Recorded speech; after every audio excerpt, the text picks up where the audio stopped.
Bobby Ann McLeod, gadis berusia 18 tahun dari Plymouth, hilang saat menunggu bus.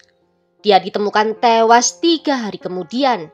Dan pelakunya adalah seseorang yang tak pernah dicurigai sebelumnya. Bobby Ann McLeod lahir pada tanggal 19 Juli 2003 di Plymouth, Inggris. Dia dibesarkan dalam sebuah keluarga yang hangat dengan kedua orang tua dan seorang kakak laki-laki. Dia tinggal di daerah Leyham, yaitu sebuah kota pesisir yang ramai yang terletak di barat daya Inggris. Bobby dikenal sebagai gadis yang manis, penyayang, dan pemalu, dan dia sangat dekat dengan keluarganya, terutama pada ibu dan kakak laki-lakinya. Dia juga dikenal sebagai anak yang tidak banyak tingkah dan tidak pernah terlibat dalam masalah. Bobby sangat menyukai musik dan dia sering menghabiskan waktunya untuk mendengarkan musik melalui ponselnya. Dan dia menikmati lagu dari band-band besar seperti Pink Floyd, Nirvana, Green Day, dan juga Queen. Bobby sering menghabiskan harinya bersama dengan teman-teman dan pacarnya. Teman-temannya menyebut bahwa Bobby dan pacarnya itu saling mencintai satu sama lain dan akan bersama selamanya. Teman-temannya menggambarkannya sebagai pribadi yang mudah bergaul dan selalu membawa keceriaan kemanapun dia pergi. Setelah lulus SMA, dia melanjutkan studi dalam bidang kesehatan dan perawatan sosial di sebuah perguruan tinggi lokal, di mana dia bercita-cita untuk menjadi seorang perawat. 20 November 2021 adalah hari yang biasa di Leyham. Bobby yang saat itu berusia 18 tahun berencana untuk bertemu dengan pacarnya, dan mereka akan bertemu di pusat kota. Di sekitar pukul 5:45 di sore hari, Bobby pergi meninggalkan rumahnya dan menuju ke halte bus terdekat. Halte ini terletak di Jalan Bampton, hanya beberapa menit berjalan kaki dari rumahnya. Dan ini adalah rute yang biasa Bobby lewati saat dia akan pergi. Dan mungkin dia sudah melewatinya sebanyak ribuan kali. Sebelum berangkat, seperti biasa Bobby berpamitan. Dia mengatakan kalau dia akan pergi ke kota dengan menggunakan bus. Dan dia memberitahu ayahnya kalau dia mencintainya. Sekitar 1,5 jam setelah Bobby berangkat, ibunya mengirimkan pesan teks padanya, menanyakan apakah dia baik-baik saja dan apakah dia telah sampai ke tujuan. Tak mendapatkan jawaban dari Bobby, ibunya menjadi khawatir dan mulai menelponnya. Tetapi Bobby juga tidak menjawab panggilan telepon itu. Sekitar 1,5 jam kemudian, pacar Bobby menelpon ke orang tuanya dan bertanya apakah putri mereka ada di rumah. Karena Bobby tidak pernah muncul dalam acara kencan mereka dan semua panggilan teleponnya langsung masuk ke voicemail. Dia hanya ingin memeriksa apakah Bobby baik-baik saja di rumah. Mendengar hal ini, orang tua Bobby menjadi semakin khawatir dan diliputi kepanikan setelah menelpon ke semua teman Bobby dan menyadari bahwa tidak ada satu orang pun yang tahu keberadaannya. Mereka mulai berpikir bahwa sesuatu yang buruk telah terjadi. Orang tua Bobby segera melaporkan kehilangannya pada polisi. Pada tanggal 21 November, polisi dan relawan menyisir area di mana lokasi Bobby terakhir kali diketahui untuk mencari tanda-tanda kemana dia pergi. Selebaran tentang profilnya dibagikan ke seluruh kota dan berita tentang hilangnya masuk dalam media sosial maupun surat kabar. Saudaranya menulis dalam Facebook memohon pada setiap orang untuk membantu mencari keberadaan Bobby. Polisi juga menghubungi layanan bus dan diketahui kalau Bobby tidak pernah naik bus di hari itu. Namun petugas mengetahui dari penduduk setempat yang lewat halte bus di hari itu masih melihat Bobby berdiri di sana di pukul 6:15 di sore hari. Polisi menyimpulkan kalau Bobby telah sampai di halte bus. Mereka tinggal memecahkan apa yang terjadi di kurun waktu itu hingga Bobby tidak pernah menaiki busnya dan menghilang. Bukti bahwa Bobby memang berada di halte bus diperkuat dengan penemuan AirPods-nya di jalan setapak di belakang halte. Area itu pun ditutup oleh petugas dan petugas memutari area itu untuk mencari kemungkinan bukti lainnya. Polisi juga mengimbau siapapun yang memiliki informasi yang dapat berguna dalam penyelidikan. Sejumlah besar petugas terlibat dalam pencarian ini. Mereka melakukan semua yang mereka bisa untuk bisa menemukan Bobby dan membawanya pulang dengan selamat secepat mungkin. Penyelidik juga berusaha melacak lokasi ponselnya. Dan pencarian ini mengungkapkan bahwa ponselnya berada di perbatasan kota. Tetapi mereka tidak dapat menemukannya dengan tepat. Semua panggilan ke nomor Bobby diteruskan ke voicemail. Namun, kemudian di hari itu juga seorang sopir bus yang bertugas di rute halte tempat Bobby menghilang datang ke kantor polisi dan menyerahkan sebuah ponsel. Katanya di malam itu seorang penumpang yang naik bus di pukul 7:30 menemukan sebuah ponsel dan casing AirPods dan menyerahkannya pada dia. Penumpang itu juga mengatakan kalau dia tiba di halte di pukul 7:15. Sopir bus yang melihat berita tentang hilangnya Bobby berpikir apakah ponsel ini ada hubungannya dengan kasus hilangnya.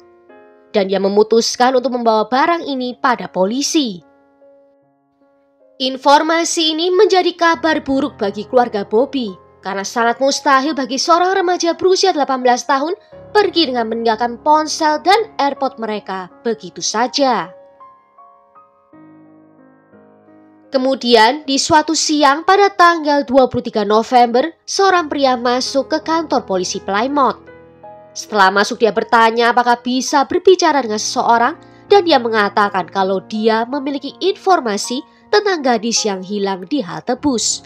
Dan dia ingin membantu polisi. Seorang detektif dipanggil untuk berbicara dengannya. Dan secara tiba-tiba pria ini mengaku kalau dia yang telah melakukannya. Dia mengaku telah menculik dan mengambil nyawa Bobby. Dia lalu memberikan rincian kejahatan yang dilakukan dan menunjukkan di peta tempat dia di mana meninggalkan jenazahnya. Petugas berharap bahwa Bobby mungkin masih hidup dan segera mereka pergi ke tempat yang ditunjuk. Sayangnya harapan mereka tidak terwujud ketika petugas berjalan melewati semak belukar yang lebat dan menemukan sesosok jenazah. Jenazah wanita itu ditemukan di area berhutan di dekat pantai Bovisan, sekitar 11 km dari Plymouth. Ketika ditemukan, jenazah itu sepenuhnya tidak berpakaian dan terbaring tengkurap. Terdapat luka serius di kepala dan wajahnya dengan total 14 luka sayatan. Jenazah itu dengan cepat diidentifikasi sebagai Bobby. Sedangkan identitas dari pria yang datang mengaku itu adalah Cody Eklund. Dia tinggal hanya bersama dengan ibunya setelah orang tuanya bercerai. Dan faktanya, rumahnya hanya berjarak beberapa kilometer dari halte bus tempat Bobby terakhir kali terlihat. Pengacaranya mengeluarkan pernyataan atas nama Cody yang berbunyi kalau dia bertanggung jawab penuh atas kematian Bobby. Cody menegaskan kalau dia tidak pernah bertemu dengan korban sebelumnya. Mobil, ponsel, komputer, dan beberapa barang lainnya disita oleh polisi untuk diperiksa lebih lanjut. Dan dalam pemeriksaan itu ditemukan bahwa di permukaan Cody tampak seperti pemuda pada umumnya. Dia aktif bermain musik dalam sebuah band indie bernama Rakuda, di mana Cody menjadi gitaris dan penulis lagu. Namun dalam penyelidikan itu mengungkap bahwa dia menyimpan ketertarikan pada pembunuh berantai, khususnya Ted Bundy.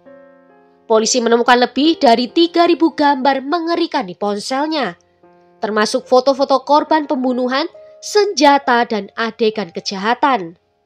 Dan pada hari-hari menjelang pembunuhan Bobby, pencarian Cody tentang pembunuh berantai semakin meningkat. Dia juga diketahui mencari lokasi terpencil di Dartmoor yang kemudian akhirnya menjadi tempat dia membunuh Bobby.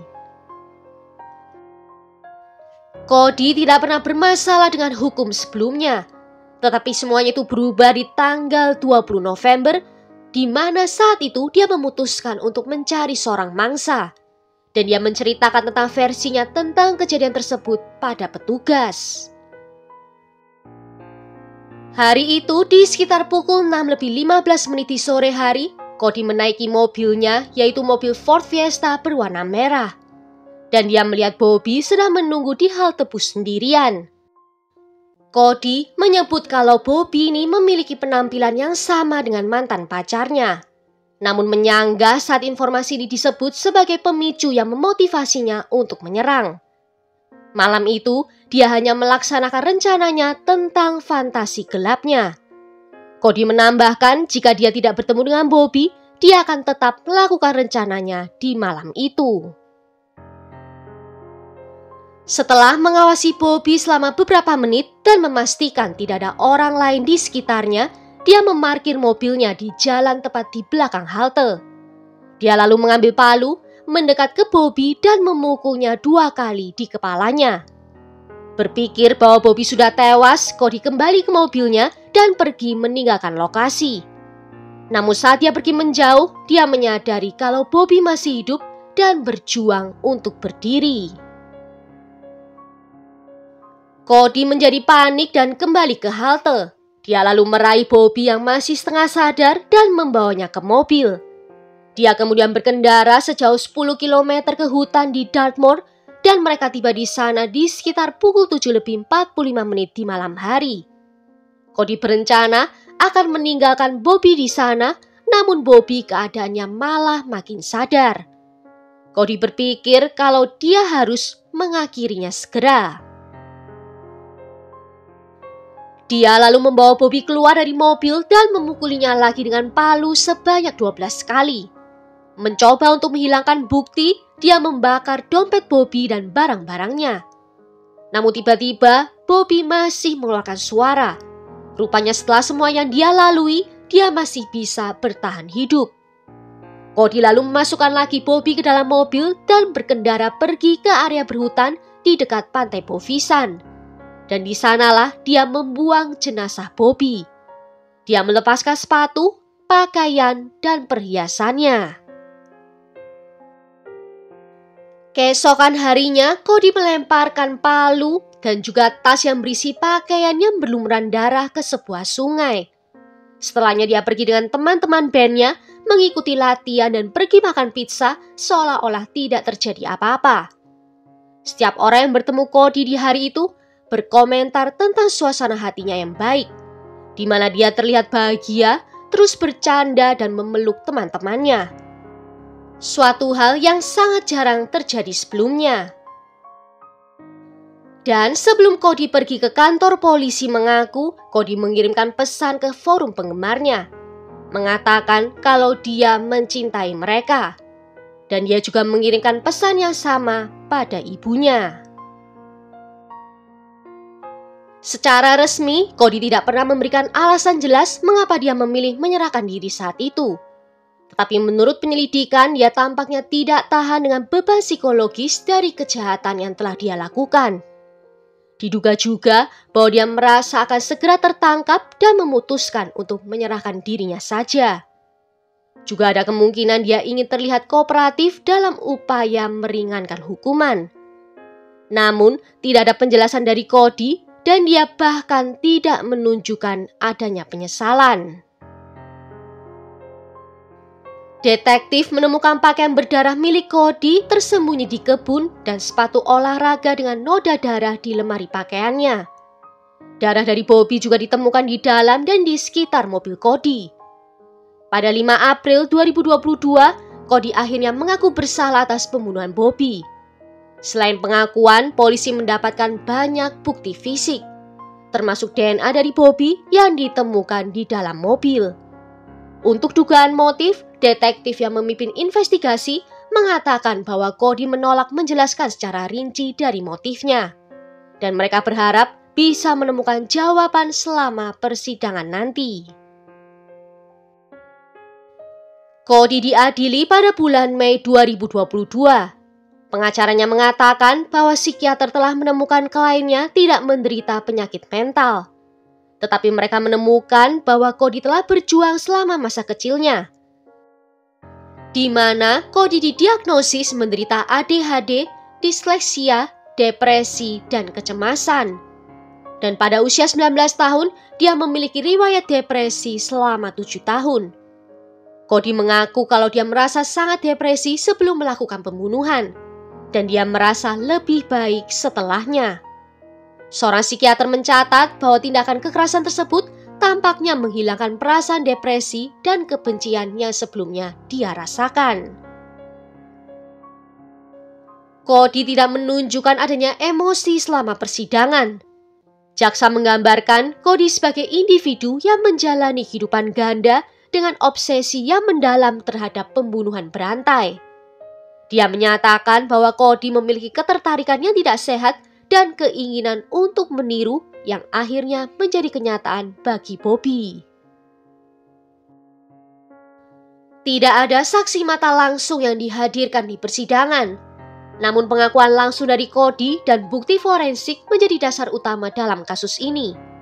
Hakim menyebut serangan yang dilakukannya sebagai serangan yang brutal dan tanpa belas kasihan. Pada tanggal 19 Mei 2022, hakim menjatuhkan hukuman penjara seumur hidup dengan masa minimum 31 tahun sebelum kemungkinan pembebasan bersyarat. Selama persidangan, ibu Bobby menangis panjang waktu dan ayahnya harus meninggalkan ruang sidang karena kesedihan yang mendalam. Keluarga Bobby menyampaikan pernyataan emosional setelah persidangan, menyatakan kalau seorang gadis cantik telah dirampas dari mereka dengan cara yang paling buruk dan hidup mereka tidak akan pernah sama lagi. Warga Plymouth terus mengenang Bobby Ann dengan berbagai cara, termasuk penghormatan di lokasi tempat terakhir kali dia terlihat. Pihak berwenang dan komunitas setempat tetap berkomitmen untuk menjaga kenangan Bobby dan mendukung keluarganya.